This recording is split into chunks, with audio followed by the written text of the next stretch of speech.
Movie की शुरुआत में हम गाड़ी में जा रहे 6 फ्रेंड्स को देखते हैं, जिनमें एक लड़की होती है जिसका नाम होता है जैन और पास में बैठे लड़के का नाम होता है एडम। वो बाकी फ्रेंड्स के साथ एक खास ट्रिप पर निकलते हैं। अचानक से उनकी गाड़ी का टायर पंक्चर हो जाता है और वो सब गाड़ी के नीचे उतरकर उसका टायर चेंज करके आगे बढ़ते हैं। आगे चलकर वो कहीं नाइट स्टे करने के लिए रूम बुक करते हैं, जहां पर एक बूढ़ी औरत जैन को माउंटेन्स के उस पार होने वाले खतरनाक हादसों से रूबरू कराते हुए सावधान करती है। और जैन जवाब देती है, ऑल राइट डियर, हम नहीं जाएंगे वहां पर। और इस तरह वो सब वहां पर अपनी रात गुजारते हैं। दूसरी सुबह को वो रेस्टोरेंट के किसी क्लब में मस्तियां करते हुए दिखाई देते हैं। तभी एक बूढ़ा आदमी उनके पास आकर अजीब बर्ताव करता है और उन्हें शोर ना मचाने के लिए कहता है। जेम बोलती है, आप जैसा समझ रहे हो वैसा कुछ भी नहीं है। पार्टी खत्म करके जैसे ही सब लोग क्लब से बाहर आते हैं तो बाहर के नज़ारे से हैरान हो जाते हैं। कोई आदमी उनकी गाड़ी के पास खड़ा उससे छेड़छाड़ कर रहा था। इसे देखकर एडम जोर से चिल्लाता है, फिर उस अजनबी शख्स की ओर वाइन की बोतल फेंकता है, जिससे वह वहां से निकल जाता है। इस तरह सब अपने घर पर वापस आ जाते हैं। दूसरी सुबह जैन मॉर्निंग वॉक पर निकलती है तो उसकी मुलाकात किसी साइको सी दिखने वाली औरत से होती है जो वहां पर कुछ सामान बेच रही है। जैन उसके पास में जाती है। अचानक पास में खड़ी एक अतरंगी बच्ची पर जैन की नज़र पड़ती है। वो बच्ची से बात करती है पर बच्ची वहां से भाग जाती है। सामान बेचने वाली औरत बोलती है कि यह लड़की हमेशा ऐसे ही करती है। कुछ देर बाद सब फ्रेंड्स मिलकर अपने ट्रिप को आगे बढ़ाते हैं और बड़े ही एक्साइटमेंट के साथ आगे चलकर एक जंगल में पहुंच जाते हैं। वहां पहुंचकर जैन को उस बूढ़ी औरत की कही बात याद आती है कि माउंटेन्स के आगे बहुत ज़्यादा खतरा है और वह अपने दोस्तों को आगे बढ़ने से रोकती है। परंतु जैम का फ्रेंड बोलता है, माउंटेन के आगे खूबसूरत नज़ारों को देखकर हमारी ट्रिप का मकसद पूरा हो जाएगा। तुम कहाँ उस बूढ़ी औरत की बातों पर यकीन करती हो। और अंततः वो सब माउंटेन के आगे निकल जाते हैं। वहाँ जाते ही उनको किसी के होने की आहट महसूस होती है। जैन की एक फीमेल फ्रेंड कैमरा में वीडियो बनाती रहती है। वो अचानक देखती है कि पेड़ का एक बड़ा तना तेजी से उनकी तरफ आते हुए दिखाई देता है। वो सब बेवकूफ़ साइड में ना होकर जान बचाने के लिए उसके आगे आगे भागते हैं, परंतु उनका एक फ्रेंड किसी ना किसी कारण से उस तने के चपेट में आ जाता है और तना उसको रौंद देता है। बचने के चक्कर में सारे फ्रेंड्स जख्मी हो जाते हैं। जब अचानक से उन्हें महसूस होता है कि उनका एक दोस्त गायब है तो वो उसे ढूंढते हुए उस तने के पास पहुंच जाते हैं और पाते हैं कि उनका वह फ्रेंड बुरी तरीके से कुचला गया। उसका पिचका हुआ मुंह देखकर सब उल्टियां करने लग जाते हैं। अब तक सारे फ्रेंड्स भयंकर रूप से डर चुके होते हैं और डिसाइड करते हैं कि उनको यहाँ से निकलना चाहिए और घबराहट के मारे कुछ न कुछ बकने लगते हैं। और मुसीबत यह थी कि वो सब भूल भुलैया में फंस चुके थे। अब भूले हुए रास्ते को ढूंढते ढूंढते उनको रात हो जाती है और वो टेंट लगाने की सोचते हैं, पर उनका एक दोस्त उनको बोलता है कि इस डरावने और घने जंगल में टेंट लगाना बेवकूफ़ी है। सुबह तक तो वो किसी जंगली जानवर का शिकार भी बन चुके होंगे, पर उनके पास कोई और ऑप्शन नहीं रहता और वो सब वहीं रात गुजारते हैं। आधी रात में जैन की नींद खुलती है और उसे किसी की परछाई नजर आती है, पर वह उसे अनदेखा करके फिर से सो जाती है। सुबह उठकर जब सब लोग इकट्ठे होते हैं तो देखते हैं कि उनकी एक फीमेल फ्रेंड वहाँ नहीं है। वो सहायता के लिए अपने मोबाइल्स को ढूंढते हैं, पर ये क्या, मोबाइल भी उनके बैग से गायब हैं। जैन बताती है, रात को मैंने किसी की परछाई देखी थी, लेकिन सपना समझकर मैंने अनदेखा कर दिया। अब सारे फ्रेंड्स घबराते हुए उनको ढूंढने में लग जाते हैं और ज़ोर ज़ोर से चिल्लाने लगते हैं, पर उनको कोई रिस्पॉन्स नहीं मिलता। अचानक वह छोटी लड़की जैन के सामने आती है जिसको मॉर्निंग वॉक में जैन ने देखा था। जैन बोलती है, मैं इसे जानती हूँ, और उस लड़की से पूछती है कि तुम यहाँ क्या कर रही हो। एडम बोलता है, हो ना हो यह बच्ची उन किडनैपर्स की ही है जिन्होंने हमारे फ्रेंड्स को उठा लिया। एडम किडनैपर्स के पास पहुँचने के लिए उस बच्ची का पीछा करता है। उसके पीछे भागते भागते एडम का पैर ट्रैप में फंस जाता है। सारे फ्रेंड्स उसको पीछे से निकालने की कोशिश करते हैं पर असफल रहते हैं। फिर अचानक से एडम को उस लोहे की चेन से खींचा जाता है जो उसके पैर में फंस गई थी और वह किसी गड्ढे में जाकर गिरता है। सारे फ्रेंड्स उसके पीछे भागते हैं पर अब वो बहुत बुरी तरीके से डर जाते हैं। उनका एक फ्रेंड उस गड्ढे में जाने को बोलता है पर सब उसे मना करते हैं कि अंदर कोई किडनैपर है जो उन सबको मार देगा। वो एक लकड़ी का टुकड़ा उस जगह पर गाड़ देते हैं और छुपकर उस किडनैपर का इंतजार करते हैं। वो अचानक से देखते हैं कि दो अजीब से भेस वाले आदमी एडम को एक लकड़ी पर लटका कर ले जा रहे हैं। तो सारे फ्रेंड्स दौड़कर आते हैं और उन अजीब किडनैपर्स पर हमला कर देते हैं। एडम को भी होश आ जाता है और वह एक किडनैपर के सर पर इतनी बुरी तरीके से मारता है कि उसके सर के चिथड़े फैल जाते हैं। एक किडनैपर वहां से जान बचाकर भाग जाता है। सारे फ्रेंड्स एडम के इस अंदाज को देखकर हैरान हो जाते हैं। तभी वहां पर उनकी फीमेल फ्रेंड जो गायब हो चुकी थी वो पहुंचती है और ये सब देखकर एडम पर चिल्लाने लगती है कि तुमने हैवानों की तरह किसी की हत्या कर दी। तो एडम बोलता है कि मैंने सिर्फ अपनी जान बचाने की कोशिश की थी। जैन अपनी फ्रेंड को बोलती है कि तुम कहाँ चली गई थी, हम तुम्हें कब से ढूंढ रहे थे, हमने सोचा कि तुम मर गई।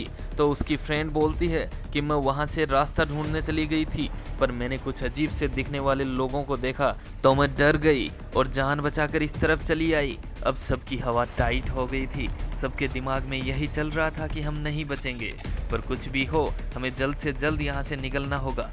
ये कहकर सब आगे बढ़ते हैं तो अचानक इनको किसी की आवाज़ सुनाई पड़ती है। आवाज़ सुनकर ये डर के मारे अलग अलग दिशाओं में भागने लगते हैं। अचानक उनके एक दोस्त का पैर किसी वायर से टकरा जाता है और वो देखता है कि एक बोर्ड जिस पर नुकीले हथियार लगे हुए हैं उसकी तरफ बढ़ता है और उसकी चेस्ट से टकराता है। हालांकि कुछ देर बाद उसको जैसे ही होश आता है तो वह बिल्कुल ठीक दिखाई देता है। वो लोग फिर से भागना शुरू कर देते हैं और उनकी एक फीमेल फ्रेंड किसी चीज़ से उलझ जाती है और एक गड्ढे में जा गिरती है। एडम दौड़कर उस गड्ढे के पास जाता है तो देखता है उस गड्ढे में लकड़ी के नुकीले हथियार होते हैं जो उसकी फ्रेंड के आर पार हो जाते हैं। एडम उसको बोलता है कि मैं अभी कुछ मदद लेके आता हूँ और चला जाता है। लड़की को लगता है कि वह वापस नहीं आएगा और वह जोर जोर से चिल्लाकर आवाज़ देने लगती है। अचानक वो अतरंगी भेस वाला किडनैपर वहां आ जाता है और उस लड़की पर तीरों से वार कर देता है। अब सिर्फ 4 लोग ही जिंदा बचे थे। वो सब इधर उधर जान बचाते हुए भाग रहे थे। अचानक वो एक जगह पर रुकते हैं। वहां कोई आदमी जैन के फ्रेंड को ऊपर खींच लेता है और जैन पर भी किसी ने वार कर दिया और वह बेहोश हो गई।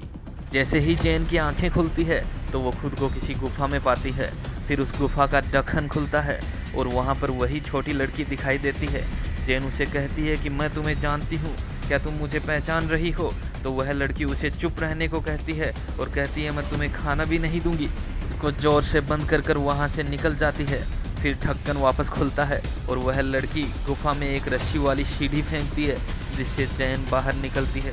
बाहर निकलकर जैन ने देखा कि उसके सारे दोस्तों को किडनैपर ने एक लाइन में खड़ा कर रखा है। अब जैन समेत सभी के चेहरों को कपड़ों से ढककर उन सब को एक तबेले में ले जाया जाता है और सबको अपने घुटनों पर बैठ जाने के लिए आदेश मिलता है। वहां पर तबेले का लीडर चिल्लाकर बोलता है तुम सब हमारे इलाके में आए हो और हमारे एक साथी को भी मार डाला। जैन कहती है नहीं, हमने ऐसा नहीं किया। वहाँ मौजूद उस भगोड़े किडनैपर ने कहा कि तुम्हारे फ्रेंड की जान बचाने के लिए हम उसे माउंटेन के पीछे छोड़ने जा रहे थे, परंतु तुम लोगों ने हम पर अटैक करके हमारा एक साथी भी मार डाला। और वो मरे हुए साथी के चीथड़ों को उनके सामने टेबल पर डाल देता है और उनका लीडर खड़े होकर जोर से बोलता है जिस तरीके से तुमने हमारे साथी को मारा उसी भयानक मौत से तुम्हारे साथी को भी मारा जाएगा। जैन ने कहा हम बहुत डर गए थे, इसलिए हमने खुद को बचाने के लिए उसको मार डाला। तो लीडर बोलता है कि क्या तुम किसी की भूल की वजह से उसकी जान ले लोगे? लीडर एडम को जमीन पर लेटा देता है और बोलता है कि मैं तुम्हें ठीक उसी तरीके से मारूंगा जिस तरीके से तुमने मेरे साथी को मारा था।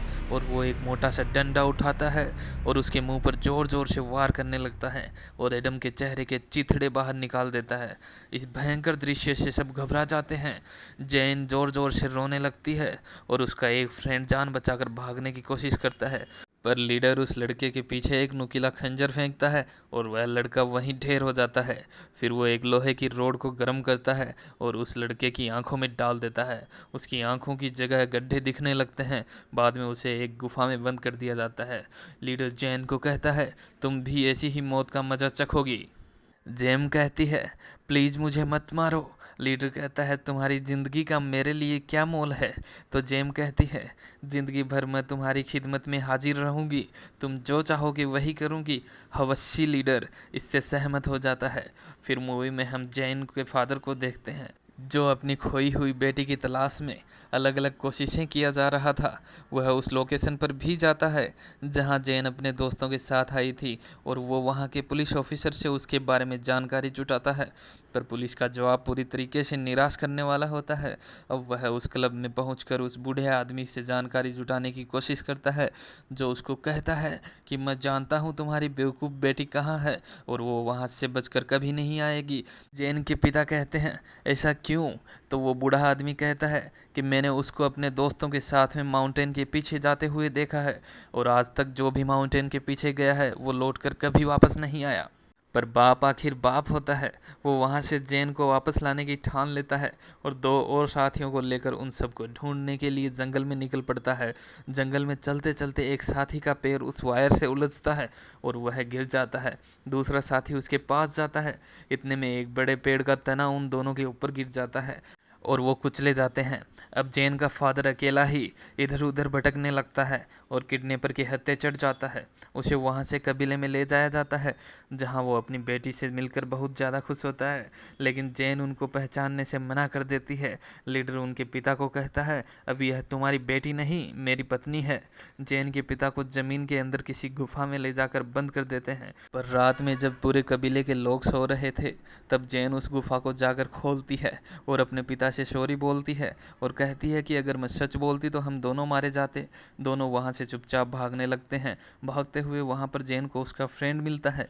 जैन उसको भी साथ चलने के लिए बोलती है, पर वह मना कर देता है कि यहाँ पर मेरा दिल लग गया है और मुझे कबीले के लोगों की खिदमत करना अच्छा लगता है। फिर जैन व उसके पिता वहाँ से भागते हैं। कबीले में सबको पता चल जाता है और सब उनके पीछे लग जाते हैं। जैन के फादर के पास एक गन होती है जिससे वह उन लोगों को शूट करता है। जैन भी उन्हीं की तीरों से उन पर वार करने लगती है, परंतु फिर बहुत सारे लोग अचानक उनको घेर लेते हैं। तभी बाहर में काम करने वाला बूढ़ा वहां अपनी टीम को लेकर पहुंच जाता है और उन सारे किडनैपर्स को मार गिराता है। अब वह बूढ़ा आदमी उन दोनों बाप बेटियों को गाड़ी में बैठाकर वहां से लेकर चला जाता है। दोनों बाप बेटी सही सलामत अपने घर पहुंच जाते हैं। फिर मूवी में अचानक कुछ महीनों के बाद का सीन दिखाते हैं जिसमें उस तबेले का लीडर जैन के घर पर मौजूद रहता है और जैन उससे रिक्वेस्ट करती है कि वो उसके साथ चलने के लिए तैयार है, लेकिन वो उसके घर वालों को छोड़ दे। वह उसके साथ चलने को तैयार हो जाती है। फिर लीडर उसको गाड़ी में बैठा कर लेकर जाता है तो रास्ते में उनकी गाड़ी का एक्सीडेंट हो जाता है। अब घायल और निहत्था लीडर वहाँ से भागने की कोशिश करता है, लेकिन उसी वक्त जैन के हाथ में एक नुकीला खंजर दिखाई देता है। वह उस कबीले के लीडर पर खंजर से बुरी तरह से हमला करने लगती है और फिर जैन उस बच्ची को साथ में लिए आगे बढ़ते हुए दिखाई देती है और यहाँ पर मूवी का अंत हो जाता है। पूरी कहानी को देखने के लिए आप सभी का धन्यवाद।